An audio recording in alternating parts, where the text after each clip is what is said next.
The day the judge looked at me and told me he didn't believe a word I said, I think a part of me died right there in that courtroom. That is the moment I want to start with. Not the bruises, not the nights I slept on the bathroom floor because it was the only place with a lock. Not even the fear, the kind that lived in my bones, quiet and constant. No. I want to begin with that courtroom, because that was the moment I realized truth alone is never enough, not when the people around you are determined to bury it. I remember sitting there, hands shaking in my lap, the faint sting of a healing bruise under my sleeve. The room smelled like paper and old wood, and the fluorescent lights buzzed above me, faint but steady, almost like a reminder that life goes on, even when yours feels paused. My husband sat across the room. His mother sat right next to him, back straight, chin high, like a queen on her throne. And his mistress, yes, the same woman he once swore he didn't even know, she was there too, legs crossed, lipstick too bright for the occasion, confidence pouring off her like cheap perfume. They all sat together, a perfect little row of people who'd agreed on one thing. I was the liar. I was the unstable one. I was the problem. When my husband took the stand, he barely glanced at me. He didn't need to. He knew the power he held. He'd been practicing this expression, that gentle, wounded look, for months. "I don't know what happened to her," he said softly, shaking his head. "She used to be so loving, so stable." He paused, letting the words sink in. "Now, she imagines things. Imagines things." I felt my stomach twist. His mother followed, her voice coated in sweet poison. "My son would never hurt anyone. She's been struggling emotionally for a long time. We tried to help her." His mistress added her piece, the little dagger she had polished just for the moment. "I've seen her screaming at him. She gets so angry over nothing. I was scared for him." Every lie layered so neatly, so easily, you would think they practiced it every Sunday after church. And then it was my turn. My lawyer whispered, "Just tell the truth." So I did. I told the judge about the nights he shoved me against the wall, the time I hid in the pantry for hours because I heard his car door slam too loudly, the bruise on my ribs that made breathing feel like punishment, the apology flowers he bought me the next morning, the cycle, the fear, the shame. But the judge looked at me the way someone looks at a flickering light bulb, unsure if it was malfunction or exaggeration. And when he spoke, his words didn't feel like sentences. They felt like stones. "There's no evidence of physical abuse, only allegations." Allegations! I remember gripping the edge of the stand so tightly my nails dug into the wood. Because evidence was the one thing I didn't have. Not yet. The decision that day didn't just leave me defeated, it left me hollow. When court adjourned, I walked past my husband and his mother. I didn't look at them, but I felt their smirks. I felt their victory. His mistress leaned in slightly, whispering just loud enough for me to hear as I passed, "You should have kept quiet." And something inside me, something buried under fear and bruises and months of silence, shifted. Because I had kept quiet for too long. Maybe that was the problem. I walked out of that courthouse into the daylight. It should have felt warm. It should have felt fresh. But all I felt was the weight of disbelief pressing into my shoulders. The world didn't believe me. The court didn't believe me. They had twisted my truth, my fear, my suffering, and turned it into a weapon against me. I wanted to collapse. I wanted to scream. But I didn't do either. I simply walked to my car, closed the door, and let the silence swallow me whole. And in that silence, I made myself a promise. If no one believed my words, then I would find something they couldn't ignore. Not a bruise, not a scratch, not a tear, but proof. Real proof. What I didn't know, not then, was that the proof would come from the last place I expected. Their own mouths, their own voices, and the one recording that changed everything. But that was later.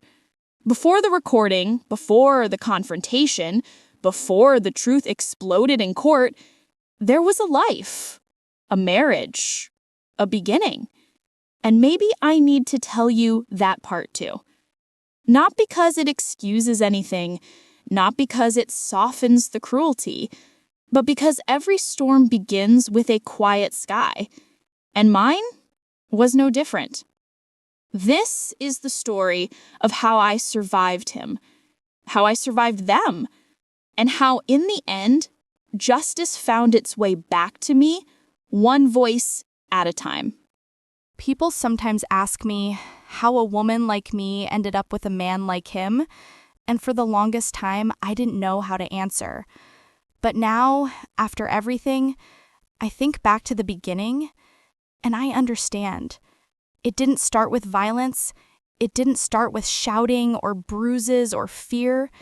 It started the way most dangerous love stories do, with kindness, with gentleness, with the illusion of safety. When I met Daniel, he was the sort of man who walked into a room and made everyone feel at ease. He had that soft smile, the kind that didn't show teeth, just a little lift of the lips that said, "I'm listening." He wasn't loud. He wasn't arrogant. He wasn't anything like the men I was told to avoid. He was quiet, attentive, patient. And I was a woman who believed patience was proof of goodness. At the time, I worked as a receptionist at a dental clinic, the kind of place that smelled like mint toothpaste and clean tiles. Every day felt the same. Ring the phone, greet the patients, confirm the appointments, answer the same questions with the same smile. It was simple, predictable, perfect for someone like me, someone who loved routine, stability, and gentle days. Daniel came in one afternoon with his nephew, who had broken a tooth playing football. He sat in the waiting area, scrolling through his phone, occasionally glancing up with that polite, thoughtful look. When his nephew went inside, he approached my desk. "Long day?" he asked, voice warm, slow. I laughed, a soft, embarrassed sound. You could say that. He didn't flirt. He didn't stare. He just talked, asked about my day, asked about my favorite tea, told me he admired people who worked with the public, said it took patience he didn't have. I didn't think anything of it at the time, but he came back 2 weeks later, then again, always with a reason, a checkup, a question, a new toothpaste he wanted to try. But I started noticing the way his eyes softened when they landed on me. One evening after the clinic closed, he waited by the door. "I know this might be forward," he said, rubbing the back of his neck, "but would you like to have dinner with me?" I remember staring at him, surprised, not because he asked, but because of how gently he asked. No pressure, no impatience, just a genuine invitation. And I said, yes. Dinner was simple, a small family-owned restaurant with warm lighting and wooden tables that creaked when you leaned on them. He asked about my childhood, my hobbies, my dreams. He listened, really listened. I left that restaurant feeling seen for the first time in a long time. We dated slowly at first. Walks in the park, late night talks in his car, coffee on my lunch breaks. Then everything blurred together. 6 months into dating, he met my parents and charmed them instantly. My mother adored him. My father shook his hand with both of his. Sometimes he'd bring flowers to my workplace. Sometimes he'd cook dinner when I was too tired. He'd text me good morning and good night without fail. Looking back, I can see it now. He made himself the perfect man, the perfect dream, the perfect answer to all the worries I never spoke aloud. And I, wanting so badly to believe I'd finally found something safe, let myself fall. We married a year later. It was a modest wedding, just friends, close family, and a small buffet that ran out of chicken too early. Everyone laughed, everyone danced, and for a moment I thought, this is it. I finally have my person. Our first home was a small rented apartment. 2 bedrooms, 1 bathroom, carpet that was older than both of us combined. We didn't have much, but we were young and in love, and half the furniture was borrowed or secondhand. He'd hold me at night, play with my hair, whisper things like, "I'm lucky you chose me." It felt real. It felt pure. It felt good. I didn't notice the red flags then, or maybe I saw them and painted over them with hope, like the way he'd get irritated if I didn't answer my phone on the first ring, or the way he'd ask for every detail about who I talked to that day, or how he'd say, "I just worry about you," whenever he questioned me for too long. Tiny things. Things that felt like care, attention, love. One night after I came home late from work, he said, "I was worried sick. You should have called." His voice wasn't angry, but sharp, firm, different. "I'm sorry," I said automatically, and he smiled, kissed my forehead, and said, "I just want to know you're safe." Little did I know, that sentence, "I just want to know you're safe," would become the chain he'd eventually wrap around me. But back then, it sounded like devotion. Over the next year, he grew more involved in my routines. He wanted to drive me to work, pick me up, know my lunch break, know who I talked to that day, know when I took too long on my errands. Slowly, my world shifted until it revolved around him, and I called it love, because I didn't know any better. It still hurts to admit that. I think that's why I'm telling you this, because if I rush past the beginning, if I skip straight to the bruises and the courtroom, you might wonder why I stayed. But you see, I didn't start with fear. I started with kindness, with softness, with the kind of man who made you think he'd never raise his voice, let alone his hand. And that's how it always begins, with a quiet love and a woman who believes in it. People think abuse starts the moment the vows settle, but the truth is quieter than that. It sneaks in like a draft through a cracked window, small enough to ignore, cold enough to notice only later. After the honeymoon phase, Daniel and I settled into our own rhythm.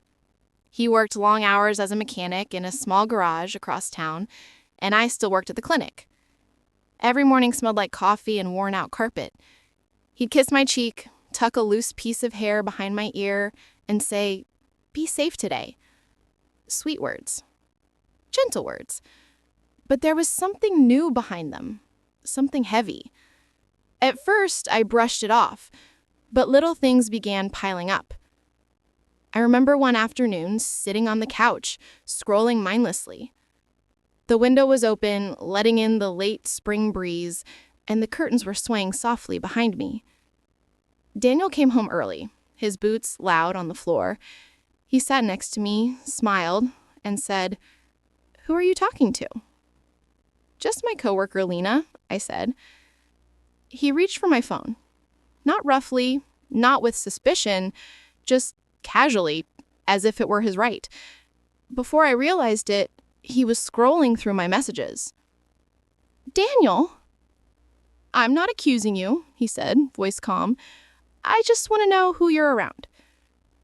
He handed the phone back, kissed my forehead, and told me he loved me. I felt silly for being bothered. It didn't feel like control. Not then. It felt like closeness. But closeness shouldn't feel like surveillance. They slipped into our life disguised as concern. Why do you wear makeup to work? Why do you talk so much to that dentist? Why does your mother call you every evening? She knows you're married now.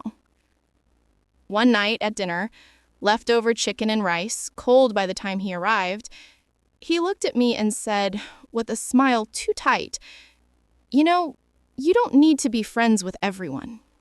People don't always want the best for you." I remember nodding, not because I believed him, but because arguing felt unnecessary. He wasn't yelling, he wasn't angry, just firm. Firmness is how control begins. Lena stopped texting me as much because Daniel always had comments about her. My mother complained that I wasn't calling back like I used to. Even my hobby, knitting, annoyed him sometimes.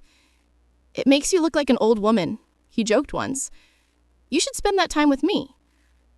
So I put the needles away. Piece by piece, life rearranged itself around him. And I still told everyone I was happy. I still believed I was. I was chopping onions in the kitchen, the smell sharp enough to sting my eyes. The rain was tapping the windows softly, like fingertips. Daniel came home soaked, frustrated, shoulders tense. He sat at the table, took off his boots with a long sigh, and asked, "Why didn't you answer my call?" I wiped my hands on a towel, confused. "Oh, I didn't hear it. I was cooking."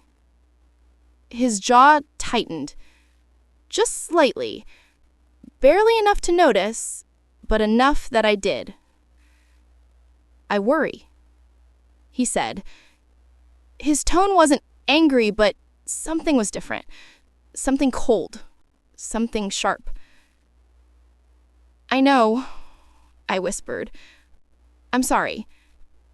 He nodded, kissed my temple, and the night continued as normal. But I stood there the whole time, feeling as if a shadow had passed between us, a shadow I couldn't name. He wanted to know where I was, who I talked to, what time I'd be home, why I took a different route, why I didn't pick up immediately. He didn't scream, he didn't threaten, he didn't grab. No, his control was quieter. A slightly raised eyebrow, a sigh, a subtle shift in his tone, enough to unsettle me, not enough to alarm me. A gentle grooming of my independence, trimming it down inch by inch until I barely recognized myself. They were whispers. Whispers that sounded like devotion, like care, like protection. I didn't see the danger. I didn't want to. Back then, I still believed love was supposed to be a little selfless, a little surrendering, a little bit of giving in. So I gave in. And he took. He always balanced his control with sweetness. On the nights he questioned me too much, he'd show up with flowers the next day. After long stretches of tension, he'd make me my favorite soup. He'd light candles, turn on gentle music, hold my hands and say, "You calm me down. You make me better." I mistook manipulation for affection. I mistook possession for passion.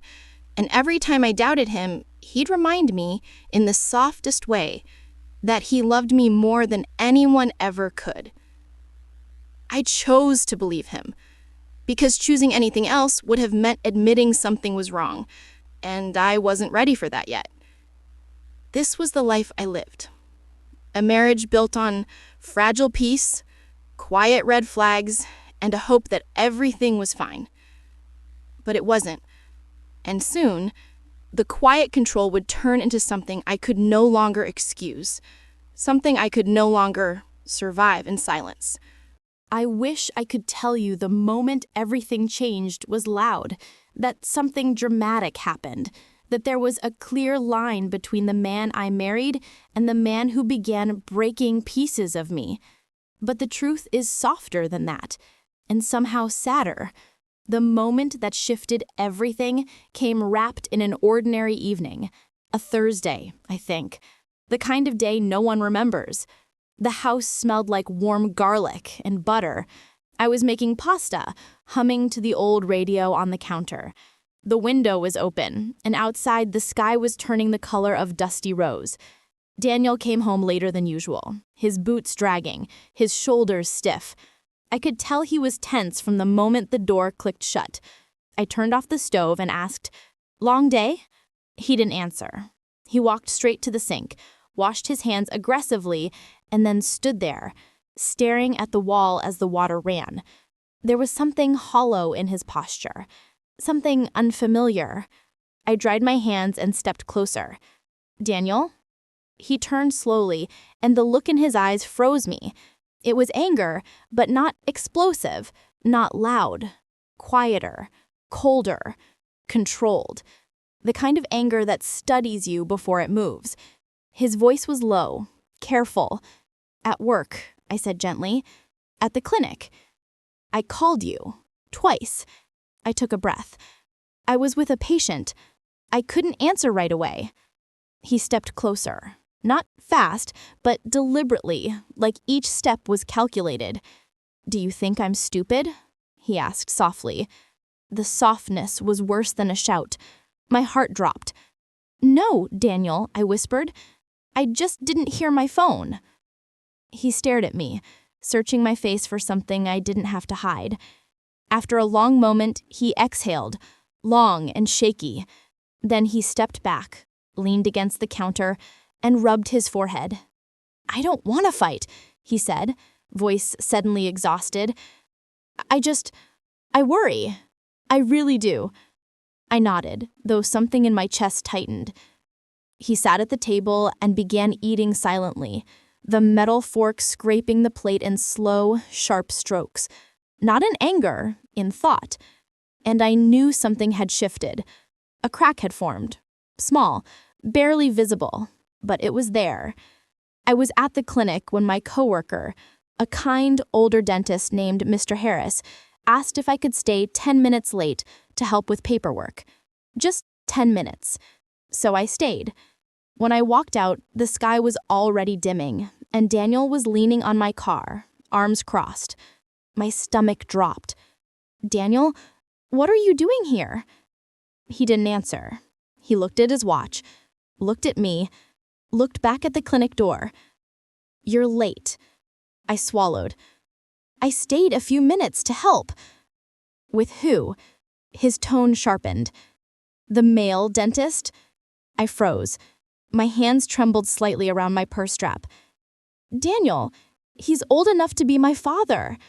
"Men don't care about that," he muttered. He walked to the driver's side, opened the door, and waited. Not chivalrously, not kindly, but like I was someone being escorted, someone not trusted to move freely. The ride home was silent. When we entered the house, he locked the door behind us and stood there, breathing hard. "I don't like it," he said. His voice wasn't raised. It was low, almost shaking. "Don't make me feel like a fool. Don't make me think you're looking elsewhere." "I'm not," I whispered. He grabbed my wrist. Not violently, not forcefully, just firmly. Too firmly. His fingers pressed into my skin until I had to look at him. "Promise me," he said, breath warm, voice trembling. "You won't give me a reason to be jealous." I nodded quickly. He let go. He kissed me. He apologized. And that night, as I lay in bed staring at the ceiling, I realized I was afraid, not of what he did, but of what he could do. Fear doesn't arrive with thunder. It tiptoes in. It started with him asking, "Why do you always go to your mother's place? Shouldn't you build our home, not run back to your old one?" Then, "Your friends fill your head with ideas. I'm your husband. I should be the one you talk to." And slowly, my world got even smaller. He would show up at the clinic just to check on me. He memorized my schedule. He questioned every coworker. He knew what aisles I walked through at the grocery store. One day he even took a different route home so he could pass by my workplace and make sure my car was there. When I asked him why, he smiled. Love makes you do strange things. And foolishly, a part of me believed him. Another part broke silently. Was over spilled water. I knocked over a glass in the kitchen. It shattered on the floor. The sound startled him, startled both of us, but he reacted differently. He grabbed my arm, pulled me back, and said sharply, "Are you blind? Do you ever watch what you're doing?" His voice echoed in the room, short, loud, and bitter. I froze. He let go when he realized how scared I looked. His expression softened, and he knelt down to pick up the broken pieces. "I didn't mean to snap. You just scared me. I don't want you hurt." He swept the glass into the dustpan and then held my hand gently, as though protecting me. It was the perfect cycle. Anger followed by tenderness. Fear followed by warmth. It confused me. It calmed me. It trapped me. These were the moments, small, subtle, quiet moments, that marked the beginning of the violence that wasn't yet physical, but already felt like a bruise. Not on my skin, on my spirit. I didn't know then that this was only the beginning, that the real storm was still ahead. But storms don't start with thunder. They start with a change in the wind, and the wind in my marriage had already begun to turn cold. I didn't know how to measure time anymore. Days blended into nights, and nights felt like long tunnels where I walked alone, hoping the morning would bring some kind of peace. But each sunrise reminded me that I was still trapped inside a life I didn't recognize. A life where the man who once kissed my forehead now watched me like a threat. The breaking point didn't happen in one moment. It was built, brick by brick, with every slammed door, every muttered insult, every bruised memory I tried to hide under long sleeves and polite smiles. Abuse never announces itself like a thunderstorm. It arrives like slow, steady rain until you're drowning without realizing it. But that night felt like the whole sky finally collapsed. It started with something small. It always did. He came home angry, not at me, but at the world. A deal at work had fallen through. His friends had bailed on him. His mother had scolded him about bills. His mistress had apparently had enough of his whining. Every frustration he carried like stones in his pockets found its way into our living room, poured at my feet like it was my job to clean it up. I was standing at the kitchen counter, chopping vegetables. My hands trembled from exhaustion. My back ached, but I stayed quiet, like I had done so many nights before. He stormed into the kitchen. "Why is the house so cold?" he hissed, even though the heater was humming behind him. "I just turned it on," I said softly. "It needs a few minutes." He stared at me, really stared, as if he was searching for something to blame inside my face. And then his eyes darkened. "You don't listen," he muttered. "You never listen." I felt my throat tighten. I wanted to whisper that I was trying. I always tried. So hard that my own needs had become shadows. But that night, something inside me, some tiny seed of dignity, made me stay silent. He didn't like silence. He walked closer. I stepped back. He stepped forward again. I felt my body press against the kitchen cabinet. My heart pounded so loudly I wondered if he could hear it. "Why do you always look at me like I'm the enemy?" he growled. I shook my head. "I'm not." "Liar." He grabbed the cutting board, vegetables scattering onto the floor. The knife clattered loudly through the kitchen, like a warning bell. His hand slammed the cutting board onto the counter so hard that I jumped. "Look at this mess! You can't even handle dinner?" My eyes blurred. The fear I'd swallowed for months finally pushed its way up. "I'm doing my best," I whispered. He leaned in so close I could smell the alcohol on his breath. "Your best," he repeated, mocking my voice. "Your best is worthless." The words cut deeper than anything physical ever had. I tried to step sideways, but he blocked me. His chest heaved with the kind of anger that has no direction, no purpose, only destruction. "Do you want to ruin my life? Is that what you want?" "No," I whispered. But he wasn't listening. He grabbed my wrist, not hard enough to leave a visible mark, but firm enough to trap me. His grip felt like a cage. I felt panic rise in my throat. "Let go," I said softly. Not shouted, not demanded, just pleaded. He didn't let go. Instead, he pushed me back against the counter, not enough to knock me down, but enough to make me understand. This wasn't frustration. This wasn't stress. This was intention. Something inside him wanted me afraid. My breath began to shake. My knees weakened. And all I could think about was how small the kitchen suddenly felt, how far the front door seemed, and how no one, not neighbors, not family, not friends, really knew what went on behind our closed blinds. Then he said it. The sentence that broke me in ways I still struggle to describe.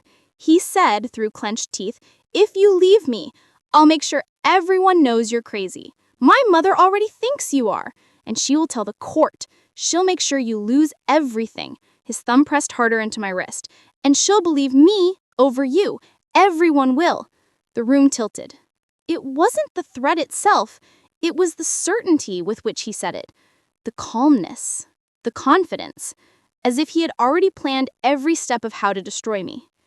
I felt something inside me crack. Not loudly, not dramatically, but quietly. Like the sound of a single thread breaking inside a rope that had held too much weight for too long. My voice trembled as I whispered, "Please, stop." He froze. Not out of mercy, out of calculation. And then he let go, like he was bored. Like my fear meant nothing. Like hurting me had become routine. He walked away, muttering under his breath. I stayed standing, gripping the counter with both hands until the trembling stopped. Or at least slowed.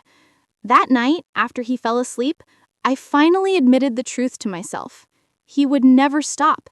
The kitchen felt like a crime scene, even though the only thing broken was my trust, and the woman I used to be. I stood there, staring at the fallen vegetables on the floor, and whispered into the silence, "I have to leave. Not tomorrow, not next week, not when things got better. I had to leave before there was nothing left of me to save." And that decision, tiny as a breath, quiet as a prayer, became the moment my life finally began to shift. Because fear can break you, but it can also push you towards freedom. I wish I could tell you that once I made the decision to leave, everything became clear and simple. It didn't. Leaving an abuser isn't like walking out of a room. It's like walking out of a maze you didn't even know you were inside, blindfolded, while someone keeps moving the walls. For days after the breaking point in the kitchen, I lived in a quiet, strange haze. I did everything as usual. Cooked meals, folded laundry, went to work. But inside me, something was shifting. A seed of courage had finally been planted. And courage, even in its smallest form, can be dangerous to a man who survives on control. Maybe he sensed it. Maybe he just sensed that he was losing his grip on the person he'd been shaping with fear.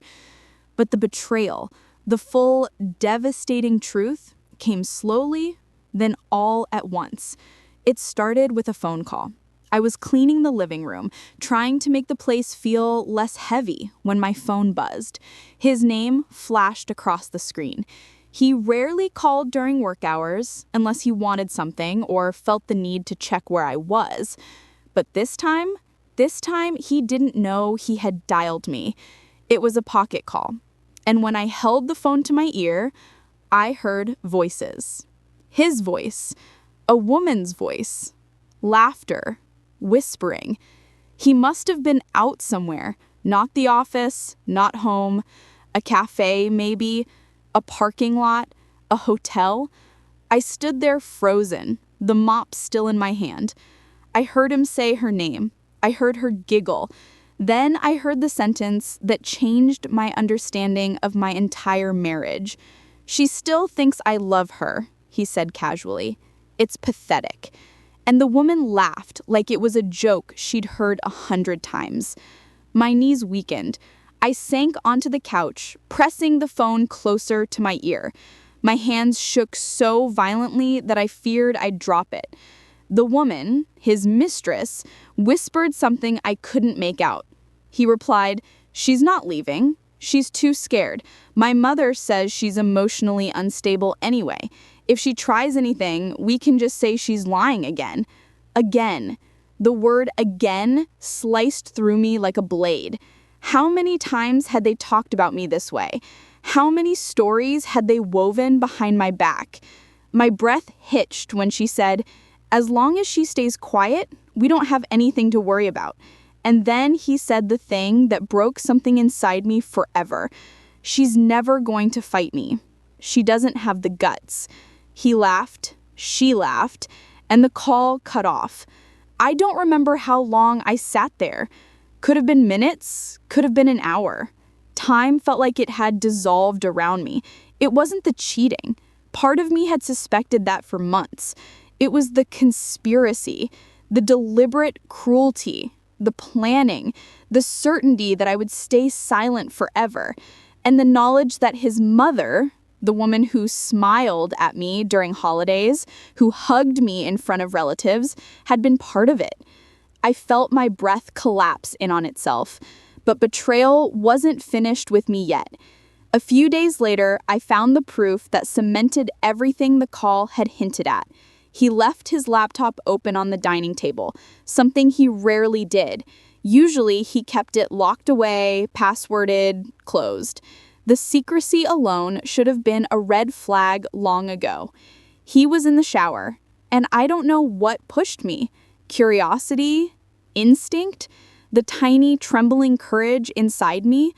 I walked over to the laptop. The screen was open to an email thread.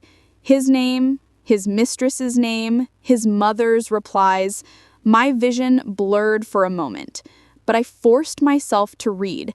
They talked about managing me, about documenting her mood swings, about building a case, about making sure she doesn't try to run with any money. I felt cold, like my body was standing in a snowstorm while the world around me kept spinning. One email from his mother read, "She'll break soon. When she does, we'll have witnesses to her behavior. The judge will see the truth." The truth, their truth, a story they had crafted about me, like writers working on a script. Another email from the mistress said, "If she reports him, I can testify. I've already told people she cries all the time. That's enough to show she's unstable." Crying. Crying from abuse, from fear, from pain they caused. And they were turning it into a weapon. I scrolled further, barely able to breathe, until I reached the message that made my hands go numb. A recording attachment. I clicked it. His mother's voice filled the room. And if she tries to say he hit her, the family already knows she's dramatic. We'll tell the court she hurt herself. She's done things like that before, or we can say she did. My heart thudded painfully against my ribs. Then his mistress's voice. Perfect. And don't worry, I'll back you up. She won't stand a chance in court. A pause, then my husband's voice. Calm, cold, confident. By the time we're done, she'll look like the villain. The recording ended. I felt the air leave my lungs like I had been punched. The betrayal wasn't just personal. It was strategic, calculated, planned.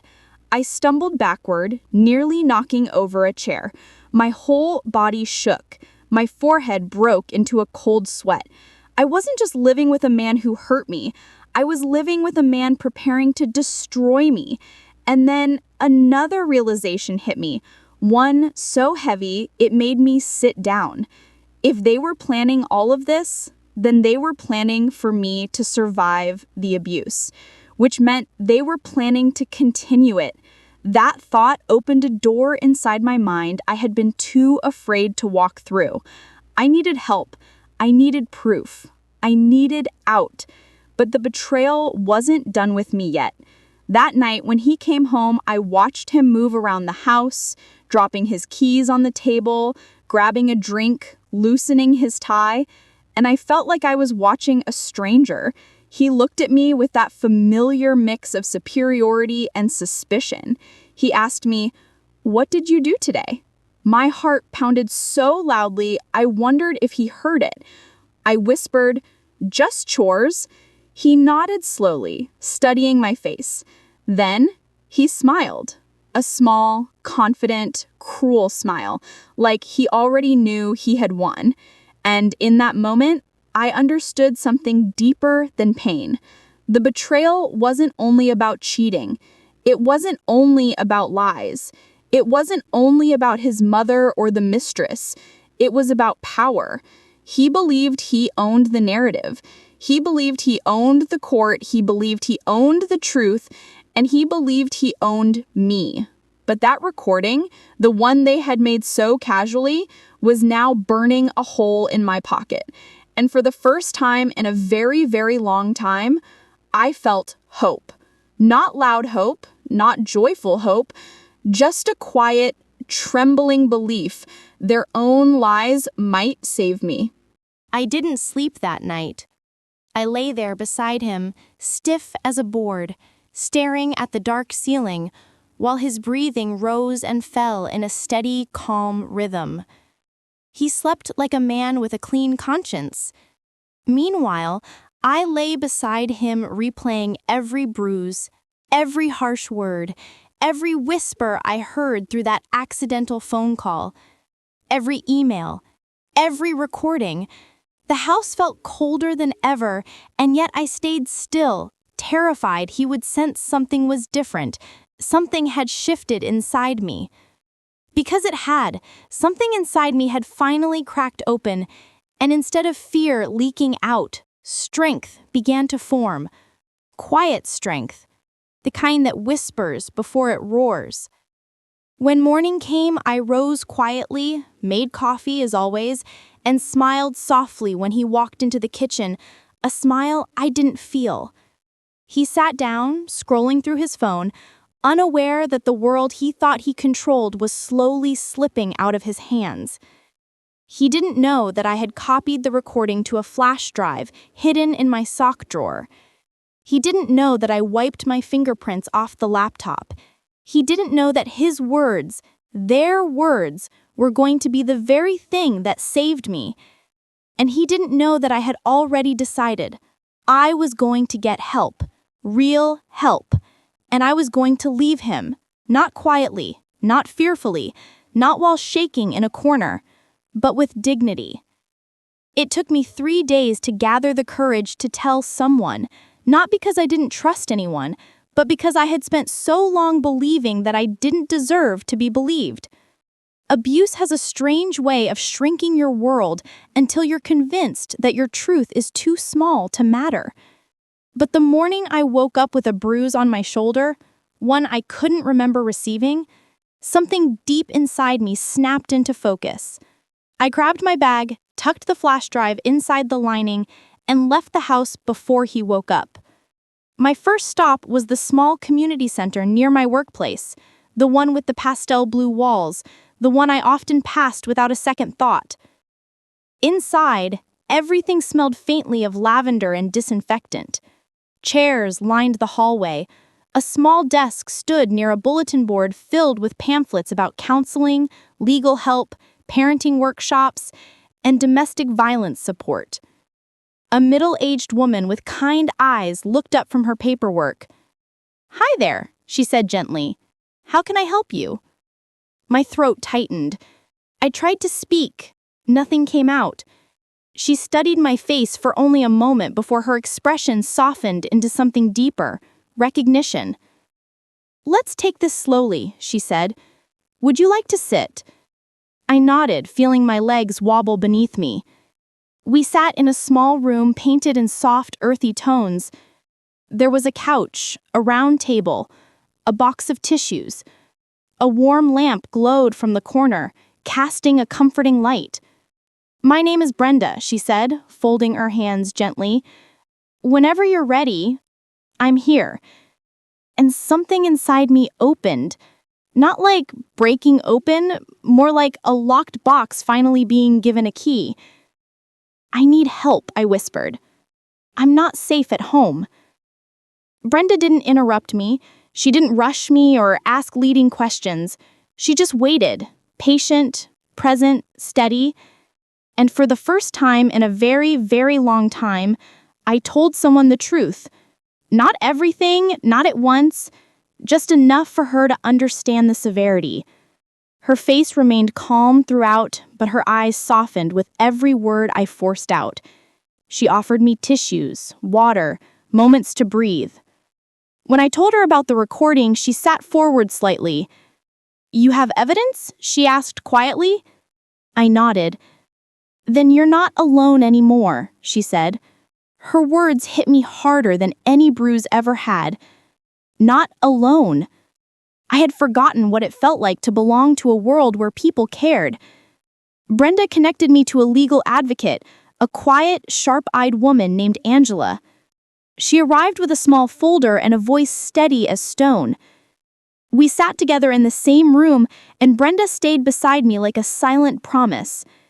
Angela asked me questions, but gently, never pushing further than I could handle. Then she explained my options: protective orders, documenting injuries, emergency legal filings, steps for separation. It was overwhelming, all of it. Leaving him suddenly felt like climbing a mountain barefoot. But then she said something that grounded me. "You don't have to do all of this today, you just need to take the next step." And the next step was documenting the abuse, the bruises, the injuries, the fear. I removed my sweater slowly, revealing the bruise on my shoulder. Brenda inhaled sharply but didn't say a word. Angela took photos with a quiet professionalism that didn't make me feel humiliated. It made me feel protected. Then Angela asked the question that changed everything. "Do you have any other evidence?" I reached into my bag with trembling hands and pulled out the flash drive. Angela plugged it into her laptop, clicked the file, and we sat in silence as the voices played. His mother's, his mistress's. The confidence in their voices, the cruelty, the certainty that I was powerless. When the recording ended, Angela closed the laptop with a slow, deliberate motion. "This," she said, "is enough to turn the entire case." I swallowed hard. "Are you sure?" She leaned forward, her voice gentle but firm. "You have their words, planning to discredit you, planning to lie in court, planning to gaslight the system. Judges take this seriously. This is not just abuse. This is conspiracy." The room suddenly felt warmer, like a cold wind had stopped blowing. For the first time, I saw a path. Not clear, not easy, but real. The next step was safety planning. They helped me create a discreet emergency exit plan. A packed bag hidden behind my coworker's porch, a separate bank account opened under my maiden name, important documents stored in Angela's office. It felt strange, like living a double life, in the house I used to call home. Every night I walked on eggshells, careful not to make him suspicious. Every smile felt rehearsed, every conversation felt like a test. But now, under the fear, there was something else too. Purpose. Leaving wasn't just running away, it was protecting myself. It was reclaiming the voice they had spent years trying to silence. And for the first time since I married him, I felt like I was steering my own story. About a week after meeting Brenda and Angela, I experienced a turning point, so small on the surface, yet powerful enough to change the trajectory of everything. I was standing in the grocery store, picking up vegetables, when a woman accidentally bumped her cart into mine. "Oh, I'm so sorry," she said. I expected myself to flinch, to apologize instinctively like I always did, but instead, I just smiled softly and said, "It's okay." And I meant it. For the first time, I didn't feel responsible for someone else's actions. For the first time, I didn't shrink into myself. My voice didn't tremble. It was so small, so ordinary, but that moment stayed with me the entire day. I was healing, while still trapped. I was becoming myself again before I even left. I was growing stronger in the very space he tried to break me. And that strength is what pushed me toward the next step, preparing to take action. Real action, legal action, life-changing action. Because after everything he and his mother and his mistress had done against me, I wasn't walking away quietly. I was walking away with the truth, and the truth was louder than all of their lies combined. I will never forget the night everything finally snapped into motion. It was raining, one of those slow, steady rains that patter against the windows like a warning.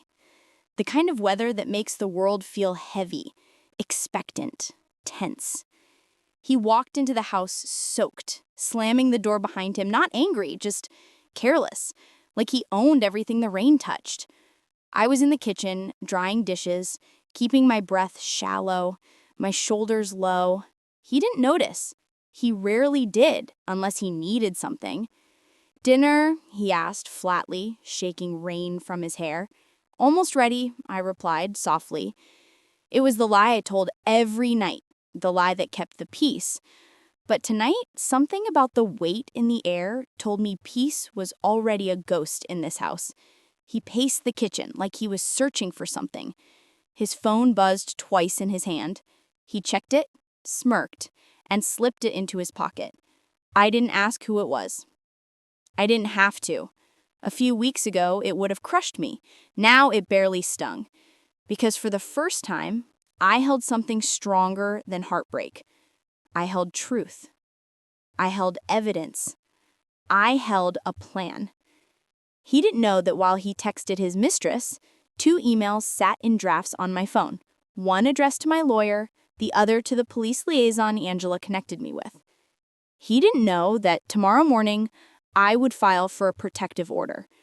He didn't know that the flash drive in my purse contained the recording that would unravel everything he had built with lies. He didn't know anything, and that made him dangerous. Halfway through dinner, he paused mid-bite and stared at me. "You're quiet lately," he said. My heart thudded once, heavy, loud. "I'm just tired," I replied, keeping my voice even. He narrowed his eyes. The rain rattled harder against the windows. My fingers tightened around the fork. For a moment, the whole world seemed to hold its breath. Then he shrugged, and the tension broke. But it didn't disappear, it merely shifted, like a wave drawing back before a crash. Later, after he fell asleep, I quietly slipped out of bed, tiptoed to the bathroom, and locked the door. My hands shook as I took out my phone and opened the draft email. It was short, direct, and terrifyingly real. "I'm ready. Please proceed with filing everything first thing in the morning." I hovered over the send button. It felt like standing on a cliff's edge. One step forward, and everything changed forever. But staying where I was, that wasn't living. That was slowly dying. My thumb pressed send. A single moment, a single decision, and everything shifted. Tomorrow, the storm would begin.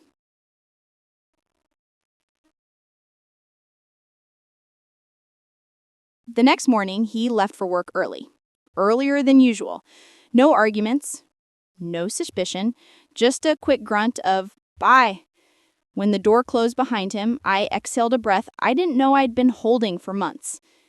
Within 20 minutes, Angela texted me. I'm submitting the emergency motion now.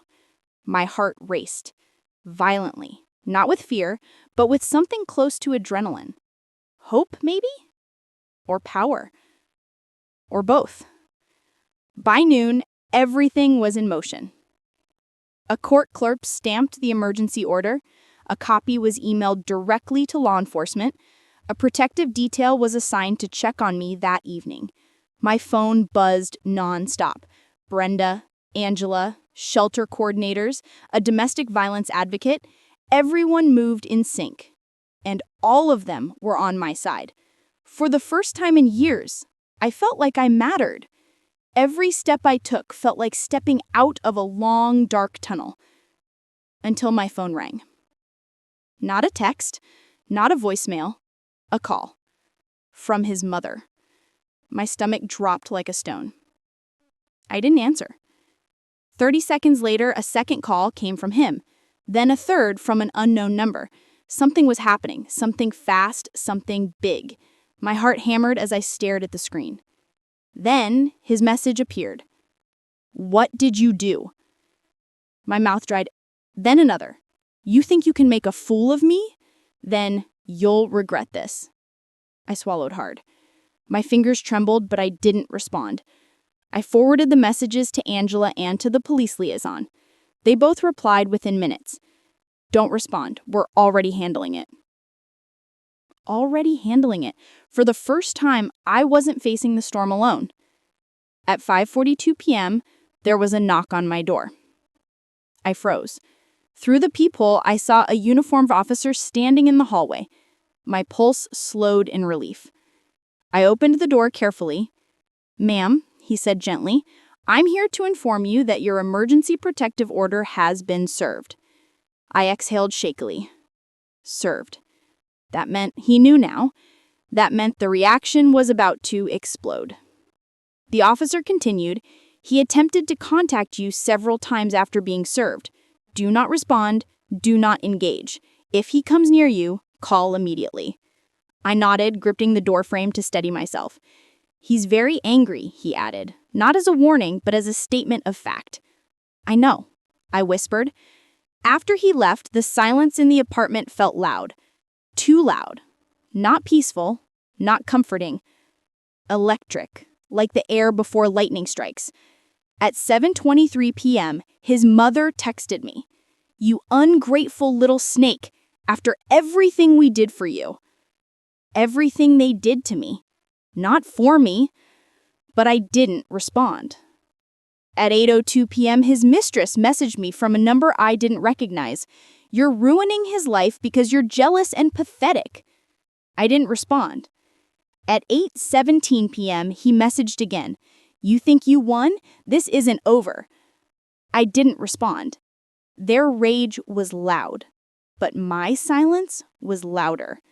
Every message they sent was documented. Every insult was evidence. Every threat was a nail in the coffin of their defense. They thought they were intimidating me. They were building my case. The next morning, Angela called me with news that made my knees go weak. She said, his attorney reached out. They want to talk. I said, what does that mean? She said, it means they're panicking. I covered my mouth with my hand. Panic. Good. Then Angela added, they've heard the recording. My breath caught. Asked, how? She said, we submitted it to the court with the motion. Judges talk. Attorneys react quickly when they know their client is in deep trouble. I leaned against the counter, lightheaded. He hadn't even realized the recording existed, and now it was being played in conference rooms and court offices. I said, Angela, what did they say? It hesitated, barely a heartbeat, then said, they want to avoid trial. They're offering full separation, financial compensation, and immediate compliance with the protective order. I felt the world tilt. They're giving up? She said, they have to. The recording is too damning. It shows clear intent to manipulate the court system. Judges despise that. My eyes began to burn, not from fear, but from something I hadn't felt in a long time.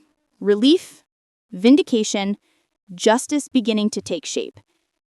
But the universe wasn't done shifting. That evening, he showed up outside my building. He didn't come close. The officers stationed nearby saw to that. But he stood across the street, staring at my window, drenched in anger. He yelled something I couldn't hear. He paced. He pointed at me. He threw his hands in the air. And all the while, the officers stood calmly, documenting everything he did. Then, finally, they approached him. He backed away. They followed. He protested. They remained firm.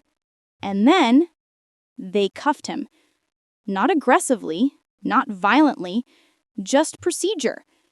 But watching him being led away, after years of fear, years of gaslighting, years of silence, something inside me broke. Not painfully, but like chains snapping open. The officers glanced up at my window and nodded once, reassuringly. I nodded back. It was done.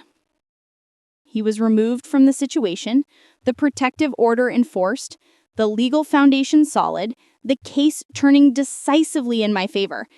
And the reaction was no longer mine to fear. It was his to face. Because the moment he chose violence, the moment he chose threats, the moment he chose power, was the moment he lost it. That night, for the first time in years, I slept. Deeply. Without nightmares. Without fear. I didn't sleep because I felt safe. I slept because I was free. Courtrooms have a strange smell. Old paper, disinfectant, something metallic underneath, like old coins or nerves left out too long in the air. The morning of the hearing, I walked in with my lawyer and the advocate assigned to my case. My palms were damp. My heartbeat was loud enough that I felt it in my throat. But my steps were steady. Across the room, he sat at the descendants' table. Smugness gone, arrogance cracked, restless, his knee bouncing like a trapped child's. His mother sat beside him, rigid spine, clasped hands, jaw clenched so tight it was almost shaking. His mistress hovered beside the attorneys, wearing too bright lipstick and too high heels for a courtroom, pretending not to be afraid. But I saw it. The tremor in her fingers, the way she avoided looking at me, the way she kept swallowing as if her throat was closing. Good. Let the truth be as heavy on their tongues as their lies once were. My lawyer leaned toward me. They know the recording is devastating, she whispered. Just breathe. Let the facts talk. Let the facts talk. After months of fear, silence, humiliation, let the truth talk. The judge walked in, tall, calm, with a presence that demanded honesty. We stood, we sat. The clerk announced the case. Then the judge looked at me first. Mrs. Hale, he said gently, are you prepared to testify today? My throat tightened, but I nodded. Yes, Your Honor. His voice softened. If you need a moment, at any time, raise your hand. Take your time. This courtroom is a safe space. A safe space. I nearly cried right there, not from pain, but from being treated like a human again. My lawyer began by asking simple questions. My name, my marriage, the timeline. Then she stepped back. Tell the court what happened. In your own words. The courtroom blurred for a moment, not from fear, from remembering. I took a breath, slow, deep, and I spoke. I spoke about the first insult, disguised as a joke. I spoke about the first time he grabbed my wrist hard enough to bruise. I spoke about the night he shoved me against the wall. I spoke about the day he slapped me so violently my ear rang for hours. His mother scoffed under her breath. The judge shot her a look so sharp she flinched. I continued. I spoke about the humiliation, the gaslighting, the isolation, the moments I considered leaving, and the reasons I stayed. Every word tasted like ash and freedom. When I finished, my lawyer walked calmly to the evidence table and picked up the flash drive.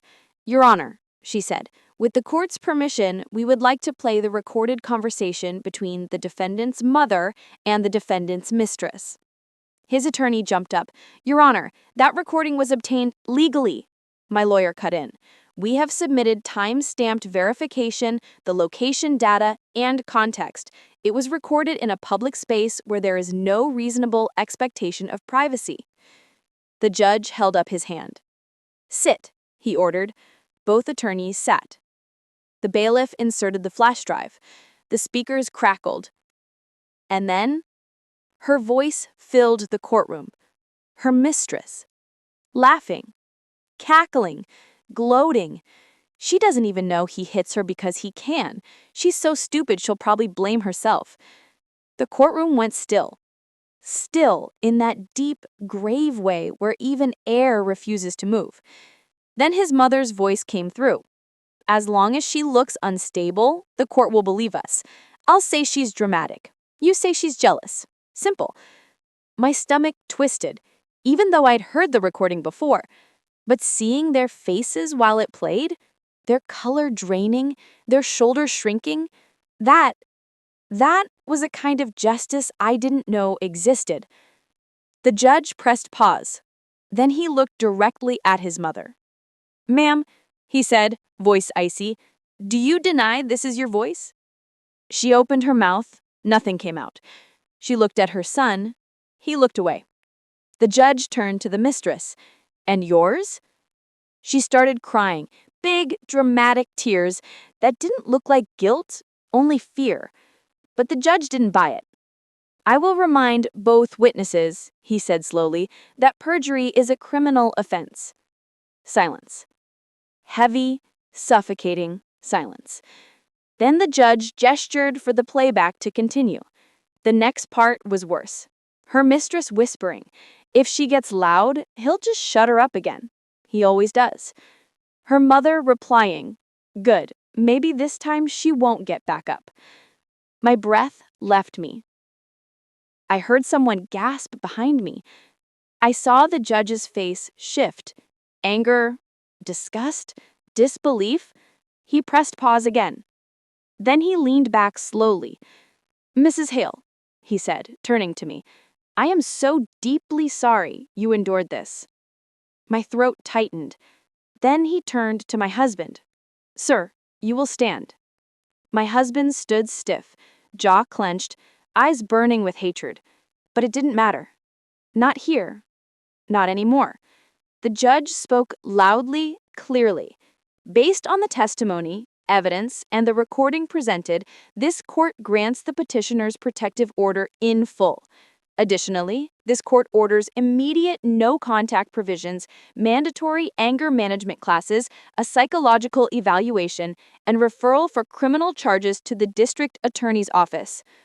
He paused. Then he added, "And this court finds substantial reason to believe there was witness tampering and malicious intent to obstruct justice. Those actions will be reviewed separately." I saw it then. The moment the world shifted beneath his feet. The moment the control he clung to evaporated. He sank into his chair. His mother stared at her lap. His mistress covered her face with her hands. But me? For the first time in years, I finally felt tall. When the judge finished reading the orders, he looked at me one last time. "You are safe now. These protections are not temporary. They are as strong as this court can give." Safe. Such a small word. Such a mountain to reach. I closed my eyes and breathed it in. When I opened them, the courtroom felt different. Lighter. Cleaner. Like the truth had swept through and left nothing standing but justice. The courthouse doors closed behind me, and for the first time in what felt like forever, I walked into the sunlight without fear. It was soft, mid-morning light, spilling over the steps, warming my shoulders, touching my face. I closed my eyes and let it wash over me, taking with it the months of dread, shame, and exhaustion. Every step forward felt lighter than the last. I didn't know where to go first, so I wandered down the quiet street near the courthouse. The city was alive around me, people rushing, cars honking, the distant hum of construction, but for me, there was calm. I felt detached, almost floating, as if my body had been carrying the weight of someone else's pain for years, and now, for the first time, it was finally free. The first days after the court ruling were strange. I stayed home mostly, letting myself adjust to safety. No one knocking on doors at odd hours, no suspicious texts, no whispered threats, just silence. And it was comforting in a way I had never known. I started small. I cleaned the house from top to bottom. Each sweep of the broom felt symbolic, sweeping away the residue of fear. I cooked meals again, meals that weren't just sustenance, but also a declaration. I am still here. I am whole. I called my family. My mother, who had always believed in me, cried softly when I told her the verdict. My sister, who had held me up in the darkest nights, laughed through tears. Even my neighbors, people who had only known me in passing, came to say, quietly, "You are brave." That warmth, that acknowledgement began stitching the ragged edges of my soul. Then came the therapy. At first, I resisted. Sitting in a room and talking about months of abuse, reliving it felt impossible. But slowly, session by session, I began to untangle the knots of fear and guilt. I realized I had blamed myself for too long, for staying, for hoping, for not leaving sooner. None of it was my fault. I had survived. I had fought. That alone was proof of my strength. I also started to write letters to myself, letters to him, letters that would never be sent, just words on paper, spilling the truth I had held in my chest for so long. Sometimes I wrote about anger, other times sorrow, and sometimes quiet gratitude for the life I was beginning to reclaim. Friendships that had once been strained fell into place naturally. Old friends checked in, and I realized that distance had been mutual. Their fear of my pain had kept them away, but now, as I healed, we could bridge that gap. Even the few who had doubted me returned with tentative smiles and apologies. I forgave them, not because they deserved it, but because holding on to bitterness would have chained me to the past I was leaving behind. Work became a refuge. I returned to my small business, one I had neglected during the worst months of abuse. It wasn't just work, it was control, independence, and proof that my life could be filled with purpose again. I organized, planned, and executed projects with meticulous care. Each completed task was a small victory, a tiny reclaiming of myself. And love returned in the gentlest ways. Not the romantic kind, at least not yet, but love from those who had seen me at my weakest and still stayed. My niece brought flowers for no reason, friends sent notes of encouragement, even strangers at the market smiled when I met their gaze with quiet confidence. That kind of love is the kind that heals faster than anything else, I realized. It doesn't demand anything, it simply exists, and it reminds you that the world still has pockets of kindness. I also made peace with him, not in the sense of contact, not in the sense of forgiveness yet, but in the sense that I could finally think of him without a tremor running through me. I understood clearly that his cruelty was not my reflection. His lies and manipulation, his violence, it said nothing about my worth, nothing about my power. The truth had set me free, and now I could see him as a shadow of a chapter I had survived, rather than the looming storm I had once feared. Months later, I found myself standing in front of the mirror, looking at my reflection. There were no bruises now, none visible, but the real marks, the ones etched in memory and emotion, were fading. I saw a woman who had endured pain without losing her dignity. I saw someone who could face the world with steady eyes, even when it tried to break her. I saw resilience, quiet, firm, indestructible. I also discovered strength in helping others. I joined a support group for survivors of domestic abuse, sharing my story, listening to theirs, realizing I was not alone. It was cathartic. I offered advice, encouragement, even practical steps for leaving or reporting abuse. Each person I helped reinforced the lesson I had learned: the power of one's voice, one's courage, and one's determination to reclaim life.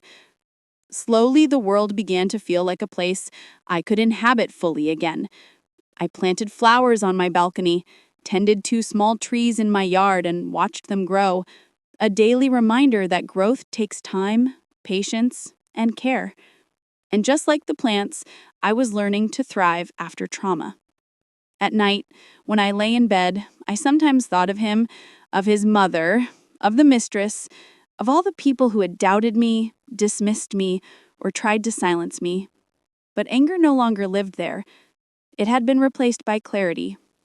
Justice had been served, and my life, though still tender and healing, was now fully mine to live. As I sit by the window, watching the afternoon light spill across my living room, I often think about how fragile life can feel, and yet how strong we can be when pushed to our limits. The months of fear, silence, and pain now feel like shadows that taught me to cherish the light. I learned that courage isn't always loud. Sometimes it's whispering to yourself each morning, "I will survive. I will rise. I am worthy." It's in small acts, speaking your truth, asking for help, planting a flower, or simply breathing deeply when the weight of the past presses down. My journey wasn't easy.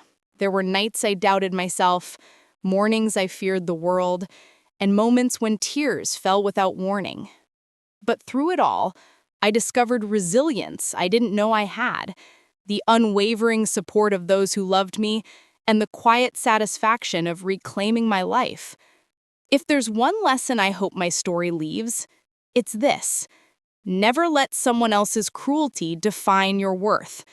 Speak your truth, trust your instincts, and know that seeking help is not weakness. It is the bravest choice you can make. Healing takes time, patience, and grace, but it is possible. And when it comes, it feels like sunlight breaking through storm clouds. I want to leave you with a question. Have you ever faced a situation where telling the truth felt impossible, but you found the strength anyway? Thank you for listening to my story. If it resonated with you, please consider subscribing, sharing, and commenting.